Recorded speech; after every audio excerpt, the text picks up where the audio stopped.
I'm Ethan Stein in West Palm Beach, where less than 100 days away from hurricane season, one of the men who's responsible for putting out those forecasts is out of a job. I listened to his story about losing his job at the National Weather Service as part of the cuts to the federal government. Maps from the National Weather Service tracking hurricanes don't just pop up. Working on hurricane research has been, my dream. Rather, federal employees like Andrew Hazelton told me he helps create the forecast. So this is when we work on improving our models, work on, testing things, getting it ready for next season to be even better. And so this is going to be disruptive to that process. This is an email from the National Weather Service. It says it's a notification of termination.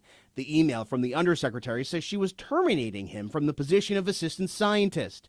Hazelton is one of 800 employees, according to reports from CNN and the Associated Press, who got similar emails. Knowing how much damage this could do to, our mission of protecting lives and property, that's the main thing that frustrates me, knowing that, this is disruptive. We asked if similar cuts happened at the National Weather Service offices covering our areas in Melbourne or Miami. Neither office answered our questions, then directed us to the Public Affairs Office.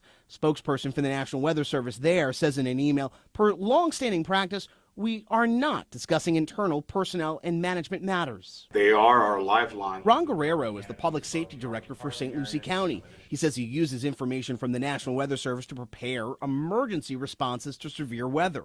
This includes Hurricane Milton and an outbreak of tornadoes last year. Do you know how these cuts will affect your ability to respond when there's severe weather? I do not know. A spokesperson for the National Weather Service says it will continue to provide weather information, forecasts, and warnings. A lot of us have this experience already. We're not really just like brand new people. But after more than a decade working various jobs in the federal government, Hazelton won't be a part of that process. I was hoping that might matter for something, but I guess, it's not. So Hazelton says him and the other employees are working with their union on possible legal action. I reached out to Republican Congressman Brian Mast about the cuts to the National Weather Service for his thoughts. We're still working on getting an answer.